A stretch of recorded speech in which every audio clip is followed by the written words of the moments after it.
hindi rin lang sa kakulangan ng impormasyon, kundi sa source ng information, in this case, si Secretary John Vic Remulla, it is possible na kaya dumadami ng mga katanungan ay dahil nga hindi pinagkakatiwalaan ang source of information. Ito lang muna ako sa issue po with dating yung yumaong si Undersecretary Maria Catalina Cabral. Wala po siyang kinakaharap na kaso.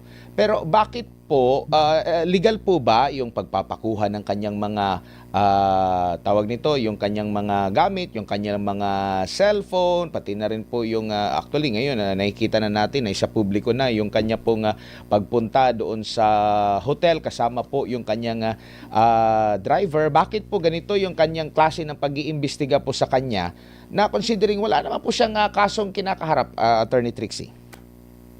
Totoo po yan. Ngunit ang pagturing natin sa isang lugar kung saan mayroong corpus delicti, mayroong krimen na nag-occur, maaari pong i-seize ng mga kawani ng gobyerno o ng law enforcers natin ang ebidensya that can be found on the scene.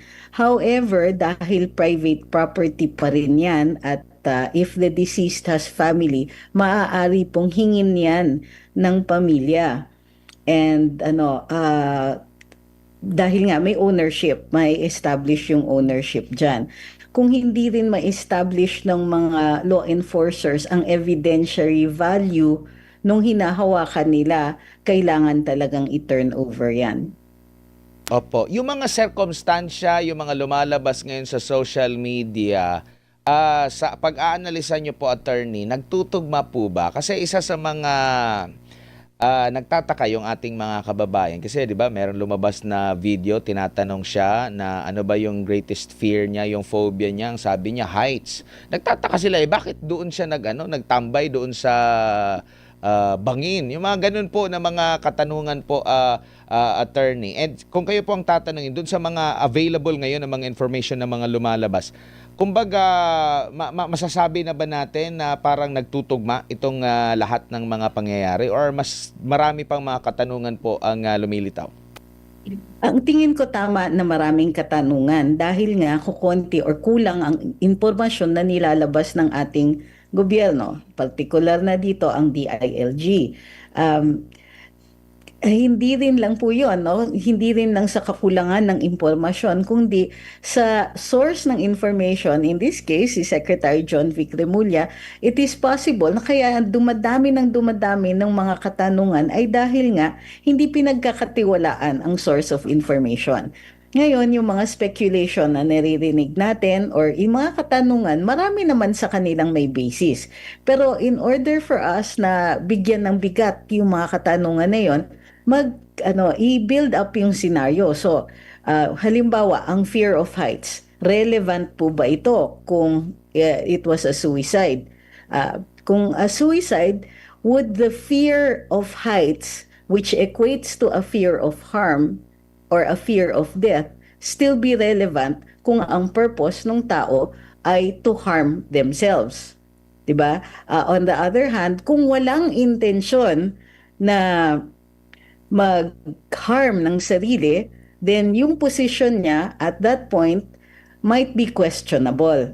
Di ba? Pwedeng isipin ng mga tao na baka pinipilit na nandun siya sa lugar na yon, baka mayroong ibang tao na pumilit na magtambay siya doon sa lugar na yon.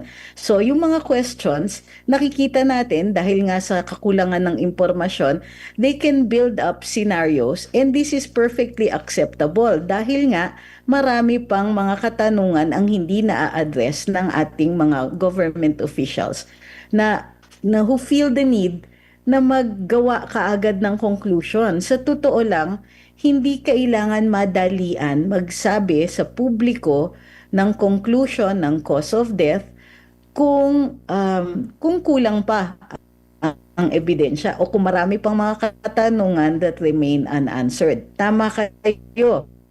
Ang premise ninyo dito is wala siyang kaso, walang kasong nakahain sa kanya. And in fact, wala siya dun sa mga listahan ng mga recommended to be charged later on. So again, magtatanong ang publiko. May information gaps dito na kailangan punuin.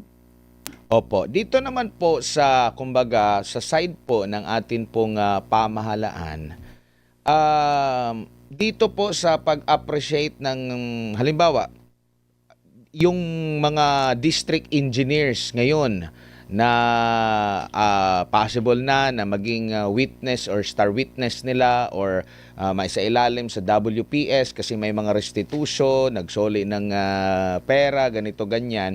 Yung pag-appreciate ng gobyerno doon sa kanila, dito po kay Yusek Cabral, kasi siya po yung undersecretary na may hawak at may alam pala ng mga insertions na ito. Bakit parang iba yung treatment ng gobyerno doon sa mga district engineers dito po sa kanya, attorney, sa nakikita nyo po?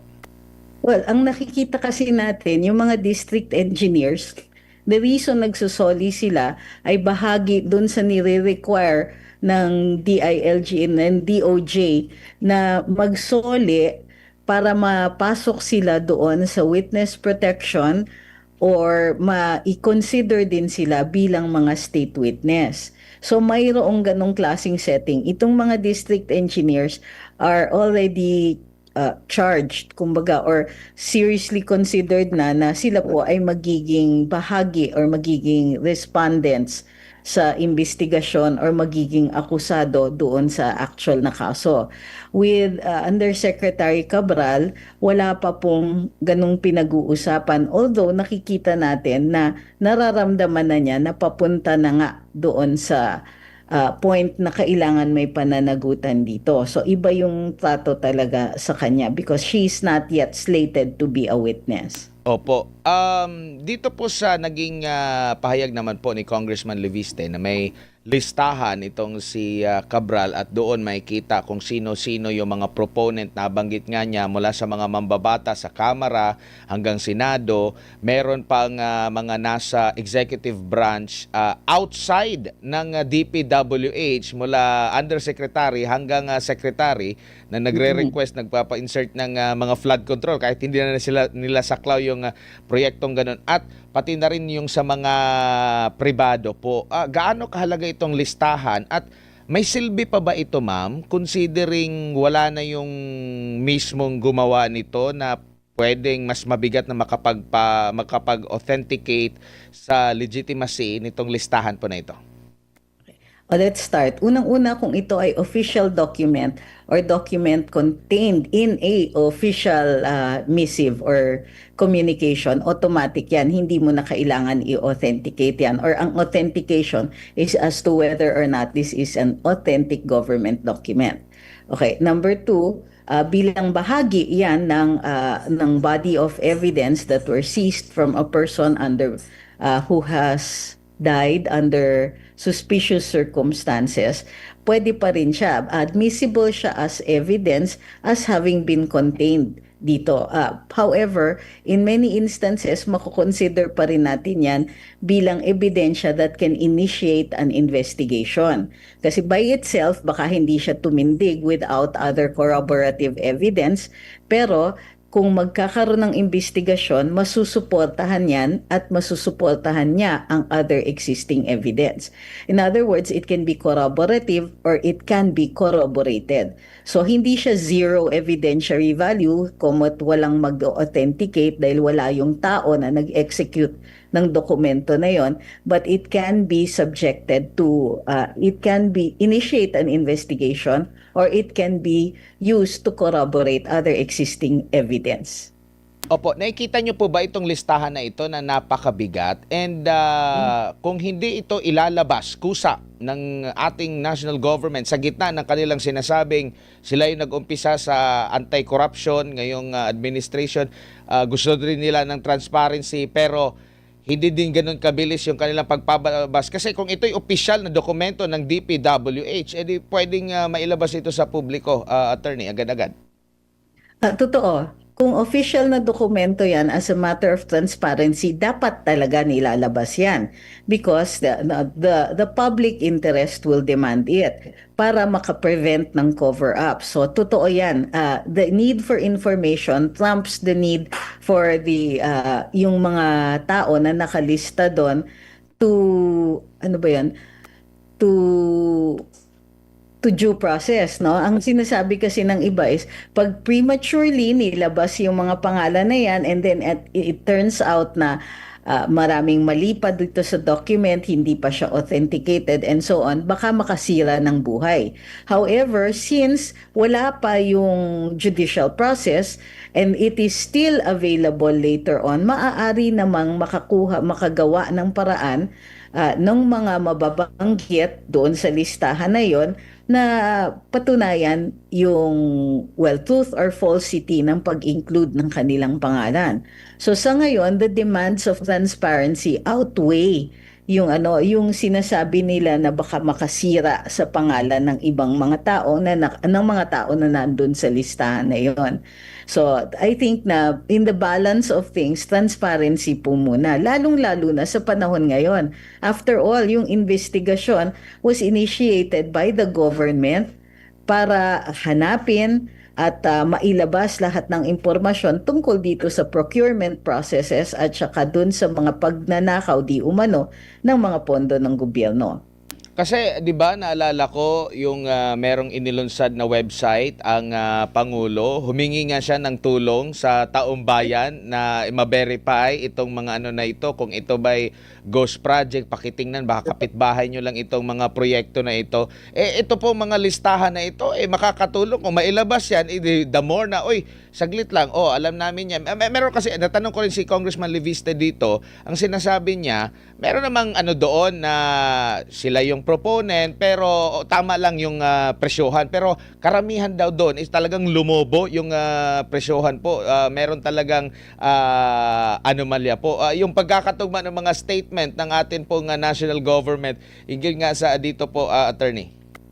Kaya nga So, sila mismo yung humingi ng impormasyon and when information is available, ayaw naman nilang ilabas. Again, it comes down to transparency kasi yung mga tao at this point, insensitive ka na kung hindi ka nakikinig sa hinaing ng mga tao at sa karamihan for the need na i-address itong corruption sa gobyerno. So they should be worried about people thinking na mayroong cover-up pag hindi yan nilalabas.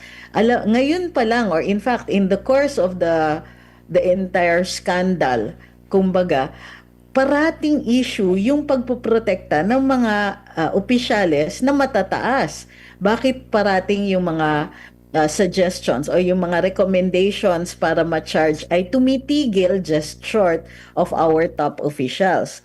So para ma-address nila yung issue na yon, necessary talaga ang transparency. So ang tanong na nga ngayon is what is stopping them at bakit hindi nila ini-explain sa atin ng buong buo kung ano ang dahilan kung bakit ayaw nilang ilabas. It is part of the investigation and since napansin nyo naman, di ba, both the President, si Secretary John Vic Remulla, and other officials, pagka meron silang impormasyon, ang bibilis nilang maglabas. But meron din mga information na pinipili nila bago nila ilabas at napapansin po ng audience, kumbaga ng publiko, yung hesitation nila with certain information such as certain names. Hindi kaagad nilalabas yung mga ganyan tapos nagkakaroon pa tuloy ng ganitong issue. To prevent the issue, wag na silang mag-decide what information goes out and what doesn't.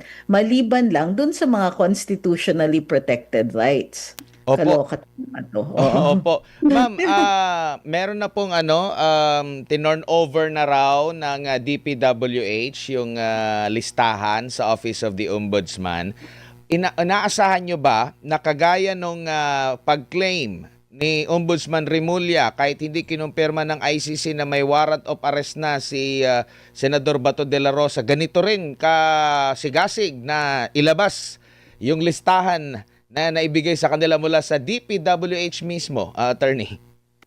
Actually, hindi. Kasi meron silang ready excuses. Sasabihin nila, it is under investigation and the information is sensitive para daw hindi maano. Ito yung expected natin so that to prevent na tumakas yung mga respondents, to prevent that the objects of investigation will try to hide evidence, hindi nila ilalabas. Pero sa totoo lang, the moment na may nagsabi na may listahan ng DPWH, dun pa lang alam natin na yung mga guilty ay nagtatago na ng mga trails nila, ng ebidensya nila, ng posible ng ill-gotten wealth nila. So, yung ang ini-expect ko dito is that they will give more time to the guilty para makahanap din ng mga legal remedies or possibly not so legal remedies.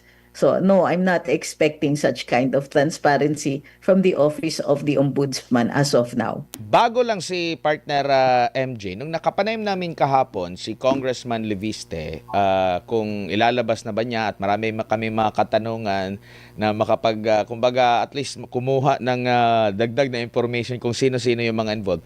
Nabanggit niya yung kanyang pagkaalala dun sa seguridad. So ibig sabihin, hindi basta-basta, hindi simpleng tao ang mga involved dito po.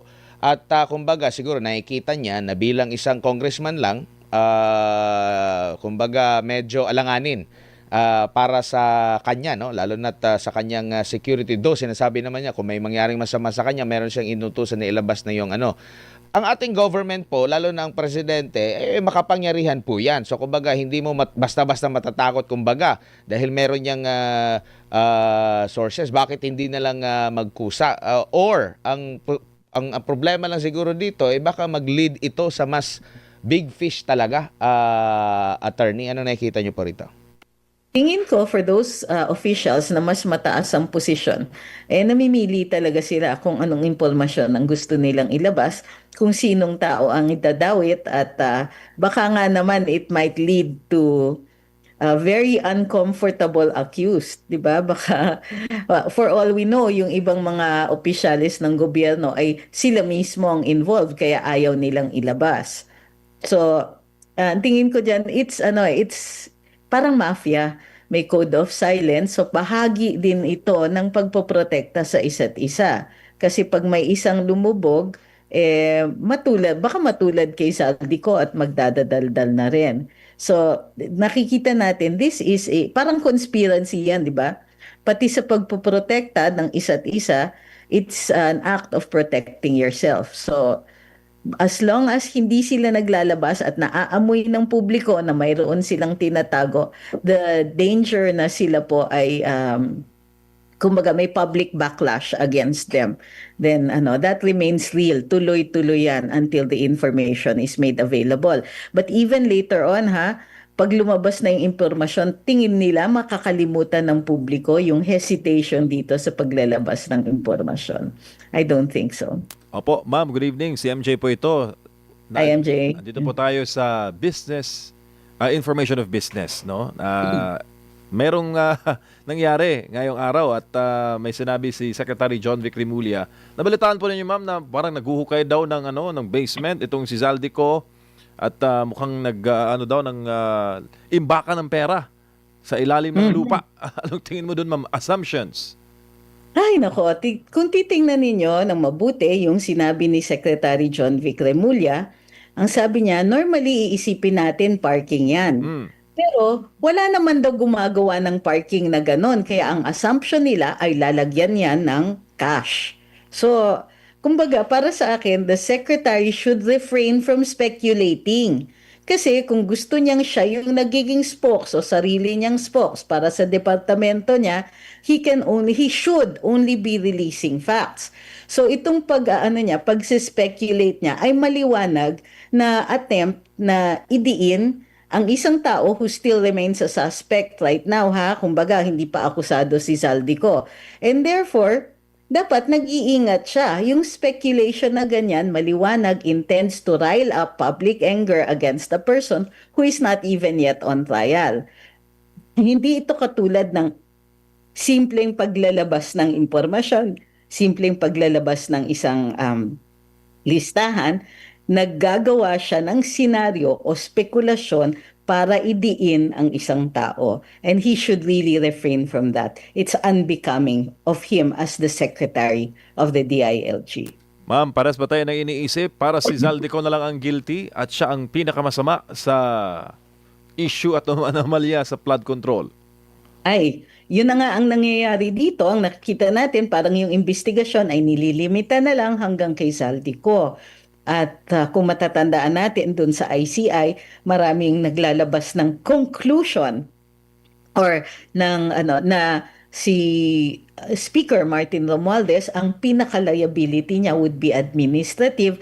Negligent daw siya dahil hindi niya masyadong sinupervise si Congressman Zaldico and therefore got away with it. So nung naglabas sila ng ganyang klaseng storya, kasi kung titingnan ninyo yung mga announcements, they don't limit themselves to fact.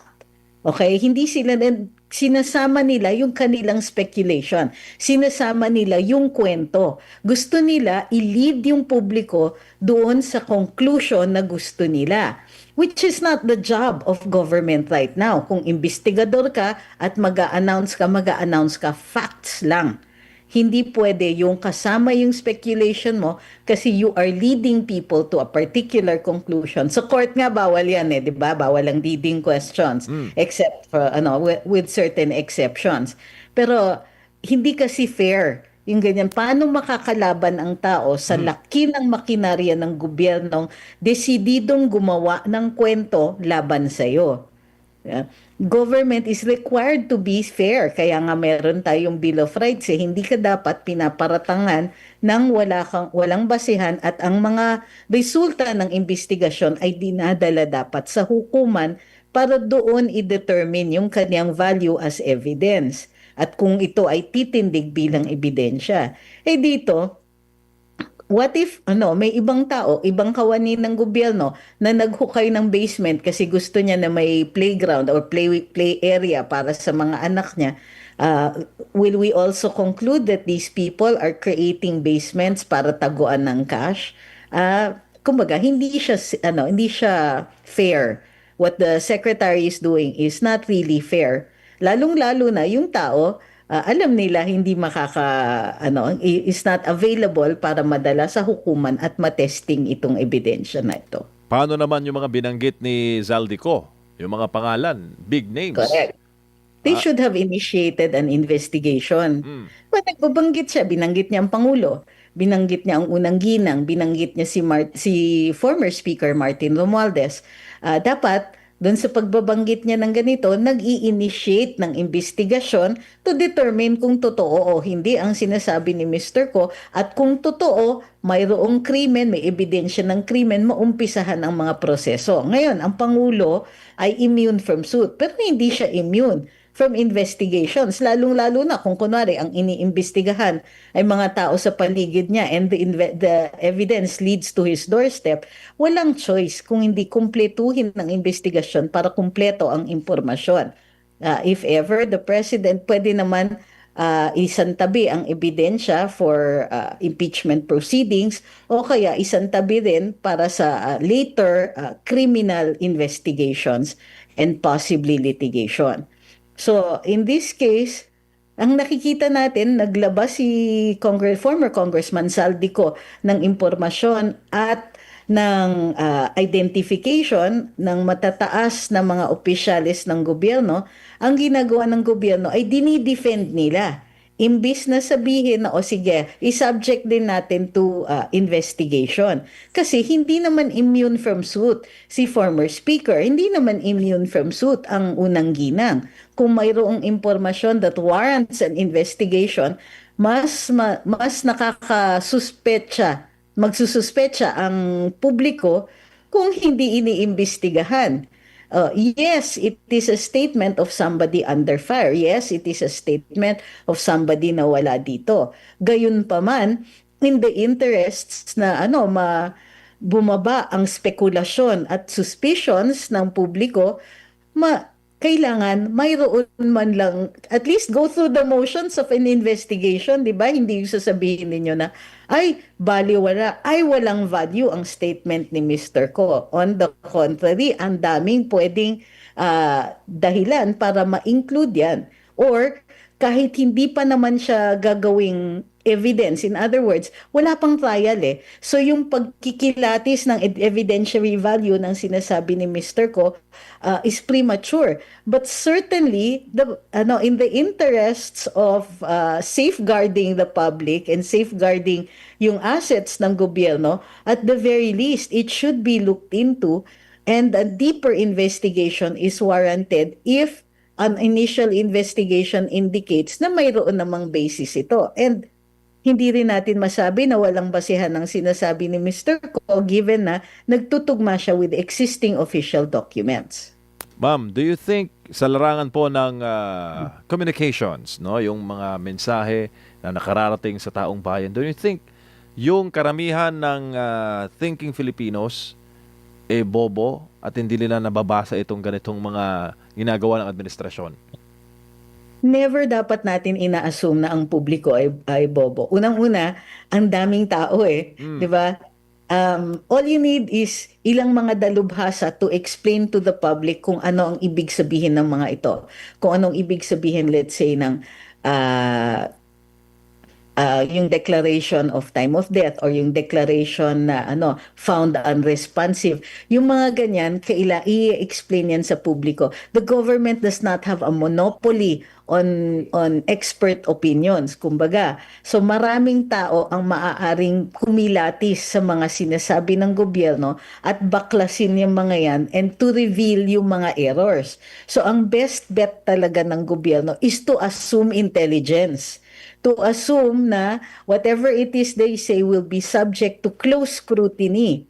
Because that even on a day-to-day basis, kahit walang skandalo, kahit walang iniimbestigahan, dapat ina-assume natin na ang publiko ay matalino because all it takes is one expert in the audience, in the public, to take you down and take you up, to take the statement apart, and eventually maglulose ng value yan as a pronouncement by government. Magmumukha ngayon ang gobyerno na nagtatago. And again, I'd like to reiterate, the Constitution demands transparency. Ma'am, last na lang na topic. Alam ko na panood na po ninyo yung statement o yung latest na video ni Attorney Rowena Guanzon. And isa po sa mga tumatak sa akin, ma'am, yung sa sinabi niya is, we cannot go on like this. Sa larangan po ng messaging, ma'am, yung bang ganoon na uri ng pagpapahayag ng sentimiento sa karamihan o sa majority ng sa global audience, nakakarating po ba yon sa mga Filipino audience natin, ma'am? Lalo pat matindi yung kanyang mga sinabi at mga binitawan sa kanyang latest po na pahayag. Nakakarating. Hindi lang natin i-expect parate the same kind of reaction. Sa totoo lang, ang tingin ko, isang strategiya ng gobyerno is bugbugin ng publiko. Kumbaga, itong paglabas ng fact after fact or information after information o yung mga media operations that are being conducted left and right, ang purpose niyan is to overload the public. So when somebody comes along with truths, katulad ng ginagawa ni Attorney Bing Guanzon, no? Sometimes yung publiko, the timing might be yung publiko pagod na, jaded na, cynical na. Naririnig nila, ina-acknowledge nila, pero minsan yung reaction is, ano na next? Anong gagawin natin? Or kung wala tayong magawa, sige, kumbaga, file that away for future reference, and the future reference is 2028. So sometimes the public really gets tired, kinuyog ng impormasyon. And that is actually one kind of strategy. And it's possible na ginagawa yan ng ating ng administrasyon ngayon. Na they don't care. Palabasin na lang palabasin yung mga bad news na ganyan while protecting themselves, but at the same time, yung kumbaga, with the intent na mapagod ang publiko, and they will just become cynical and jaded and not do anything. So timing is also something very, very important. In the case of Attorney Bing Guanzon, the nice thing about dun sa mga sinasabi niya is may impact naman yan, but it will keep ringing. Kumbaga pag natapos na yung pagod, pag natapos na yung jadedness, pagka na-recover na ng Philippine public or much of the Philippine public yung kanilang idealism, her words will continue to ring true. Opo, ma'am, huling topic na lamang po, kaugnay po kay Vice President Sara Duterte. Naglabas po siya kahapon ng kanyang pahayag, no, against dito sa mga alegasyon laban sa kanya ni Madriaga. Kumbaga, magiging ano na ba ito? Tutuldok na ba ito sa mga alegasyon na pinapakalat? And dagdag din natin, mismo si Secretary Junvic Remulla na rin yung parang sabi nung nasa comment section, di ata nabigyan ng script, no, nung binanggit niya na hindi dumalaw si Vice President Sara Duterte kay Madriaga sa BJMP. Ano po masasabi niyo, ma'am? Ang isang nabasa ko is hindi siya dumalaw, hindi siya dumalaw kay Mr. Madriaga, no? And in-identify pa nga ni Sec. John Vic, kung di ako nagkakamali, si former Congressman Arnie Teves, Teves, ano? opo. Ang dinalaw ni Vice President. So, yes, significant po yun kasi that's a significant portion nung affidavit ni Mr. Madriaga. Gayunpaman, mayroong mga naririnig tayo na there are certain parties interested na guluhin pa rin yung usapan with the intent na nasiraan si Vice President at mag-i-insist sila. So, ito yung isang strategy of confusion para ma-confuse yung mga tao na may salusalungat na impormasyon. Ngayon pa man significant yung sinabi ni Secretary John Vic at kakapitan niya ng maraming tao. So, let's see in the coming days kung ano rin ang magiging retort or backlash dun sa panig na sumusuporta kay Mr. Madriaga. Opo. I expect that there will be more confusing statements to come. Opo, at ang sabi ni VP Sara na yung ginagawa po ni Madriaga ay parang desperado na para makaalis, makalaya dyan sa para magpagamit siya against sa kanya, lalo na para yung kanyang possible na kandidatura sa 2028 presidential elections po, attorney. Oh, maliwanag yun. Mr. Madriaga has everything to gain pag kinagat yung sa affidavit niya, di ba? Posibleng gagawin siya not just as a witness against VP Sara in impeachment proceedings, but in other proceedings as well. Considering na yung mga tao sa likod nito ay posible rin magdala ng impormasyon na yan sa ICC, to a criminal investigation, yung mga ganyan. So Mr. Madriaga has everything to gain. Pwede siyang mag-negotiate ng kanyang pagkakalaya, tama po kayo doon, or other benefits pag nakakulong, nakaihiwalay siya from the general population and so on. So maraming pwedeng benepisyo sa kanya at puro kasiraan lang on the part of VP Sara because as we know, yung mga sinasabi ni Mr. Madriaga ay kinakapitan din ng mga troll farms. Kumbaga, to keep reiterating it, kahit na-debunk na at lahat, uulitin yan ng uulitin with the end in view na ipababa ang kanyang ratings for 2028. Sabi naman ni Congressman Pulong Duterte, nakakatawa pero nakakainsulto, no? Anyay hypocrisy dahil nga itong kay Vice President Sara Duterte, panay yung banat sa kanya, wala pang ang desisyon. Hindi nga malinaw yung mga kaso sa kanya kasi kinasuhan siya sa ombudsman. Sinasabi naman na hindi saklaw siya ng ombudsman. Tapos itong kanyang impeachment, February pa, pwedeng maghain. Compared daw doon sa pagkaka-convict nga, no, at pinagtibay pa ng Court of Appeals laban doon sa dating mambabata, si Franz Castro, sa Turo Campo at iba pa. Pero parang si BP Sara pa rin yung topic, pero yung mga guilty, parang yung treatment ngayon hindi pwedeng mailihis sa issue at talagang kasalanan ng mga Duterte. Ito rin yung sabi ni dahil Duterte po yung na-involve at laging binabanggit na may kasalanan po, attorney. Ay, totoo po yan. At pag titingnan nyo rin po yung mga official reactions, malaking bagay para sa administrasyon na ito ang issue ng fake news. Pero yung lumalaganap ng mga fake news tungkol kay Vice President Inday Sara ay hindi naman nila tinutukoy, hindi naman nila dinidefend si VP, hindi naman nila inilalabas ang impormasyon na tutugis doon sa mga troll farms at fake news na pinapalaganap against the Vice President. Ano yung mga sinasabi, di ba? For instance, yung amount pa lang, 165 million na nilustay na 11 days ginamit, 11 days lang na na ginasta. Hindi binabanggit, walang nagsasabing, fake news kayo, trolls. Fake news yung sinasabi ninyo na nilustay yan. Fake news lahat yan because right now, the Commission on Audit has not issued a directive or a decision doon sa next pag-provide ni VP Inday ng OVP ng additional documents doon sa mga disallowances. And take note, it is not 165 million na dinisallow.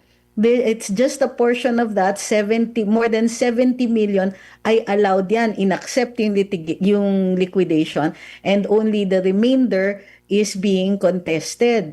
So ang daming umiikot na fake news tungkol kay VP, ang daming very, very aggressive, lalong-lalo na on social media, and even dun sa mga komentarista on mainstream media, nakikita natin walang pumipigil at hindi po napapagsabihan ang mga nagsasabing ganyan. Whereas, on the other end, pag administrasyon, nakikita niya yung great divide pagka sa kanila. Fake news yan. Tapos mag-uumpisa na naman ang usapan tungkol sa pag-criminalize ng fake news and so on.